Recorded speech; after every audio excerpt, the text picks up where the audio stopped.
Et ce que j'ai réalisé quand j'ai découvert la CNV, c'est que personnellement, j'avais jamais appris à écouter mes émotions et encore moins à les comprendre et à partager ça aux personnes de mon entourage. Et plus généralement, j'ai pris conscience que j'avais jamais appris à communiquer avec les autres. Alors, j'étais bienveillant et mon intention a toujours été d'être gentil avec les autres, en tout cas la plupart du temps. Et j'ai toujours régulièrement fait de mon mieux pour créer un environnement convivial, amical, de confiance autour de moi. Et pourtant, j'ai agi parfois, et j'ai même envie de dire souvent, d'une manière qu'à donner des résultats complètement opposés à cette intention bienveillante.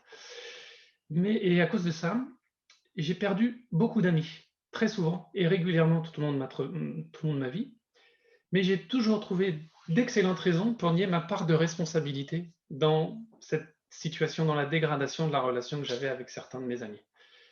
Et ce que j'observe aujourd'hui, j'aime bien observer les gens par ma nouvelle activité, c'est que ce que j'étais il y a quelques années n'est pas un cas particulier.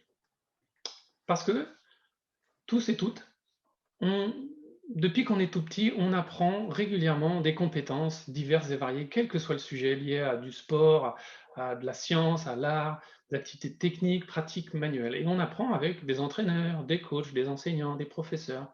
Voilà. En fait, on apprend avec des professionnels de la discipline qu'on a envie de découvrir. Mais pour la très grande majorité d'entre nous, en revanche, on est rare à apprendre des compétences en communication interpersonnelle. C'est ce que j'ai réalisé et c'était le cas pour moi. Alors, bien sûr, c'est probable que certaines diront, mais si, on a tous appris à communiquer avec les autres. Oui, c'est le cas. On a appris auprès de gens et par mimétisme de gens qui eux-mêmes n'avaient jamais été formés, auprès de nos parents, auprès de nos familles, auprès de nos amis, nos collègues, tous les gens qu'on a croisés tout au long de notre vie. Donc en réalité, pour la plupart d'entre nous, on a appris cette compétence de communication interpersonnelle auprès d'amateurs de cette compétence et rarement auprès de professionnels.